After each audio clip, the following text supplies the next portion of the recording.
नमस्कार साथियों, आप देख रहे हैं द खटक और मेरा नाम आदित्य। इस वक्त खड़ा हूँ जालोरी के चौराहे पर और आप मेरे पीछे एक बड़ा सा बैनर देख रहे होंगे जिसमें लगभग सैकड़ों फोटोज हैं। वो उनकी फोटोज हैं जिन्होंने शारदीय नवरात्रा के पहले दिन मेहरानगढ़ दुखांतिका में अपनी जान गंवा दी। 30 सितंबर 2008 जोधपुर का वो काला दिन जो शायद कोई देखना नहीं चाहता था। जोधपुर ने अपने 200 से भी ज्यादा रहवासियों को खो दिया। शारदीय नवरात्रा का पहला दिन था। लाखों श्रद्धालु मेहरानगढ़ में दर्शन के लिए पहुंचे थे। एक अफवाह फैलती है और अफवाह के बाद जो है भगदड़ मचती है। भगदड़ मचने के बाद लगभग 200 से ज्यादा लोग अपनी जान गंवा देते हैं। एक बहन अपना भाई गंवा देती है, एक माता पिता अपना बेटा गंवा देते हैं, एक बेटा अपना पिता गंवा देते हैं, या फिर एक पत्नी अपने पति को गंवा देती है। ये आंसू आज तलक नहीं सूखे क्योंकि रिपोर्ट जो सार्वजनिक करनी थी आज तक सार्वजनिक नहीं हुई। एक टीम गठित की जाती है लेकिन उस टीम का फायदा शायद इन परिवारों को नहीं हुआ। सर, एक पूरी आपकी जो संस्था बनाई गई, आप लगातार लड़ाई लड़ रहे हैं लेकिन बताया जा रहा है कि जीत अभी तक नहीं मिली आपको। 30 सितंबर 2008 को जब मेहरानगढ़ दुखांतिका हुई थी, उसके बाद में हिंदुस्तान में सबसे ज्यादा अगर श्रद्धांजलि दी गई है तो इस जोधपुर शहर में दी गई थी और उस श्रद्धांजलि का दौर 1.5 साल तक चला। और जहां तक न्याय की बात है तो तत्कालीन वसुंधरा सरकार ने चोपड़ा आयोग का गठन किया था न्याय के वादे के साथ में, परंतु चोपड़ा आयोग द्वारा 2.5 करोड़ खर्च करके जो सलाह दी गई थी सरकार को कैसे हादसे ना हो, उन पे तो सरकार ने काम किया और मेला आयोग का गठन किया। और जिसके बाद आप आज भी देख रहे हैं कि जहाँ भी मेले लग रहे हैं उसमें जिग मेडिकल, पानी, हवा, ये जो सारी सुविधाएं हो रही है। तो 216 बच्चों की मौत के बाद जो सरकार को सलाह दी गई उस पर काम हुआ, परंतु जो चोपड़ा आयोग की रिपोर्ट जो सरकार को सौंपी गई थी उस चोपड़ा आयोग की रिपोर्ट आज तक सार्वजनिक नहीं की गई है। सरकार ने और सरकार के नुमाइंदों में जो भी राजनेता होते हैं उन्होंने हमेशा दिवंगत 216 बच्चों पे कलंक लगाया कि बच्चे शराबी थे, इस वजह से हादसा हुआ। तो हमने उस समय भी यही बात कही थी कि जब बच्चों ने माँ के दर्शन किए नहीं, माँ को भोग लगाया नहीं, तो बच्चे पहले कैसे शराब का सेवन कर सकते हैं अगर वो कहते हैं कि मेहरानगढ़ में शराब जाती है। अब तो ये एक बात है, परंतु सरकार चाहे भाजपा की रही हो चाहे कांग्रेस की रही हो, दोनों सरकार ने चोपड़ा आयोग की रिपोर्ट सदन के पटल पर सार्वजनिक करने से पहले अध्ययन के लिए 3 लोगों की एक कमेटी बनाई थी और उन 3 लोगों की कमेटी ने इन 216 के बच्चों को न्याय का वादा तो दिया नहीं, परंतु जोधपुर की जो मेहरानगढ़ में हमारी माँ है, माँ चामुंडा, उनके सर पे कलंक का टीका लगा दिया कि साहब ये रिपोर्ट सार्वजनिक हो गई तो मृतक है, उपद्रव मच जाएगा, अव्यवस्था फैल जाएगी। अब आप ये बताइए कि हमारे 216 बच्चों पे कलंक का टीका लगा कि वो शराबी थे। अब जोधपुर स्थित माँ मेहरानगढ़ में जो माँ चामुंडा, उनके सर पे मृतक का कलंक का टीका लगा। मृतक यानी 216 बच्चे उस मृतक का दर्शन करने गए थे। नवरात्रा आज भी उसी मृतक का दर्शन करने गए। यानी राजनेता इतने बड़े हो गए, ना तो उन्हें आत्माओं का डर है ना भगवान का डर है, वो तो अपने जो माए बाप है उनको बचाने में लगे हुए हैं। चोपड़ा आयोग की रिपोर्ट को दबने का कारण एक ही है, पूरे जोधपुर शहर को पता है, हमें भी पता है कि हादसे का जिम्मेदार कौन और किसकी वजह से हादसा हुआ। फिर भी हम सरकार के मुंह से सुनना चाहते हैं कि 216 जो बच्चे हैं उनको न्याय के वादे के साथ चोपड़ा आयोग का गठन किया गया। उस चोपड़ा आयोग की रिपोर्ट को सार्वजनिक करके उन जिम्मेदार लोगों को जनता के सामने लाया जाए कि ये वो गुनहगार हैं जिनकी गलतियों की वजह से, जिनकी चूक की वजह से एक साथ 216 बच्चों असमय काल को प्राप्त हो गए। और आज वो दिवंगत आत्मा 17 साल से न्याय के लिए इंतजार करिए मेहरानगढ़ की प्राचीर पर, और उनका श्राप है वो राजस्थान विधानसभा की तरफ दे रही है। और 200 लोग सदस्यों की विधानसभा में कभी भी 200 सदस्य उस हादसे के बाद पूरे नहीं रहते हैं, एक ना एक विधेयक टपक जाता है। और उसको ये संदेश यही है कि कम से कम आप इंसानों से तो नहीं डरते, भगवानों से भी नहीं डरते और आत्माओं से भी नहीं डरते, तो कम से कम आईने के सामने खड़े होकर आप जो ये राजनीति करते हैं ये बंद कीजिए, क्योंकि आप जनता को न्याय देने की स्थिति में नहीं है। तो झूठ तो ना बोले, कम से कम हम परिवारों का दिल तो ना दुखाएं। तो हम ये कहते हैं चोपड़ा आयोग की रिपोर्ट सार्वजनिक की जाए। आज हम सभी लोग पहला नवरात्र को यह श्रद्धांजलि देने इकट्ठे हुए हैं 30 तारीख को अंग्रेजी कैलेंडर के हिसाब से हम सब पीड़ित परिवार वापस यहाँ इकट्ठा होंगे और आगे की रणनीति हम तय करेंगे।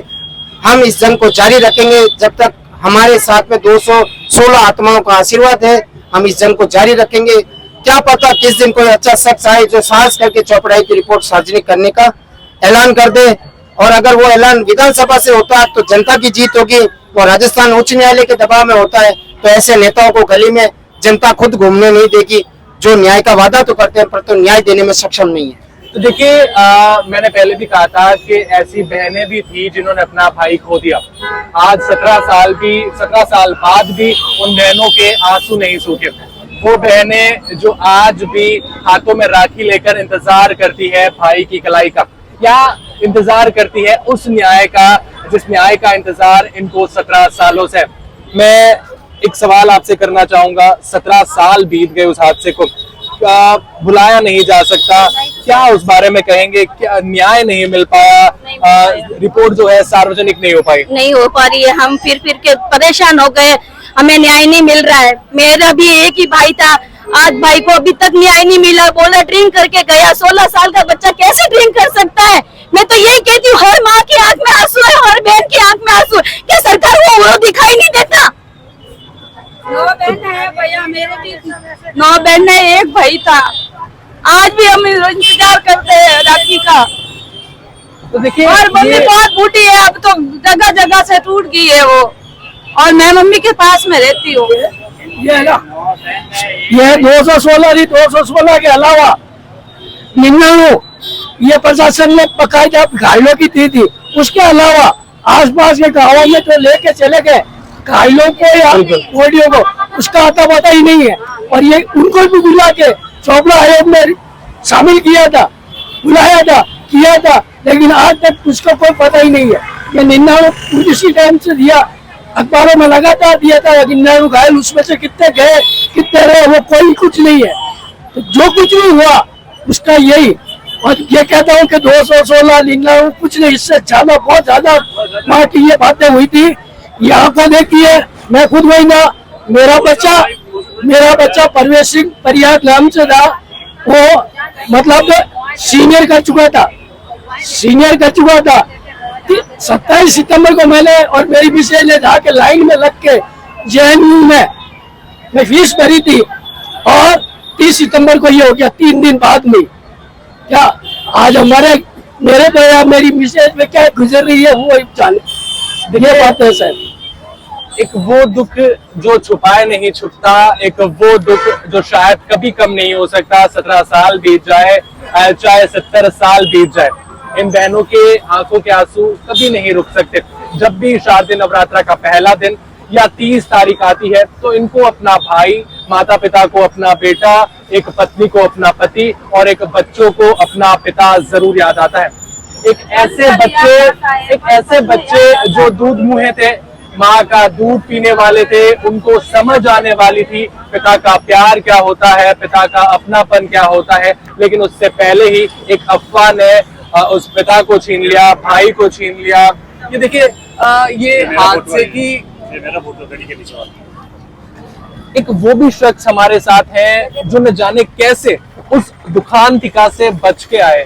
क्या उस वक्त घटनाक्रम रहा, कैसा माहौल उस वक्त रहा? माहौल बहुत ही ज्यादा भीड़ भाड़ थी वहाँ पे, एक ऐसे बंदे इकट्ठे होते गए और दबते गए सारे के सारे, और पंख लाइटें वगैरह सब गुल हो गई थी। क्या अफवाह उस वक्त फैली थी? उस वक्त अफवाह कुछ नहीं, ऐसा एकदम भीड़ भाड़ ही ज्यादा हुआ था, और ज्यादा भीड़ भाड़ के हिसाब से सबको आगे से आगे धकेलते गए और आगे से रास्ता बंद कर दिया उन्होंने, आगे से रास्ता बंद कर दिया था। ये मेरे पास मेरा खुद का लाइव फोटो ये रहा, ये मेरा खुद का लाइव फोटो ये रहा, गाड़ी के नीचे ये गाड़ी के नीचे वाला मेरा फोटो।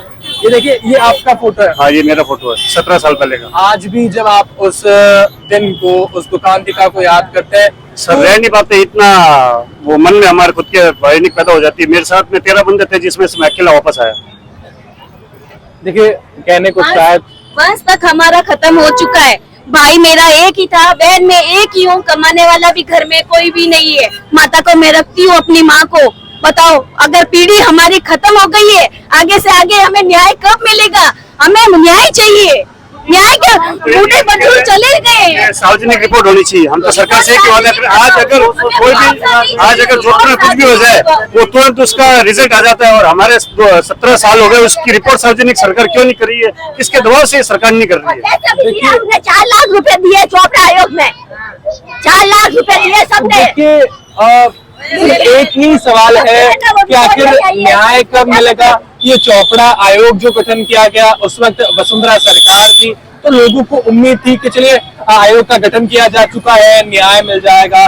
लेकिन दिन बीते, महीने बीते, साल बीते और 17 साल हो चुके हैं।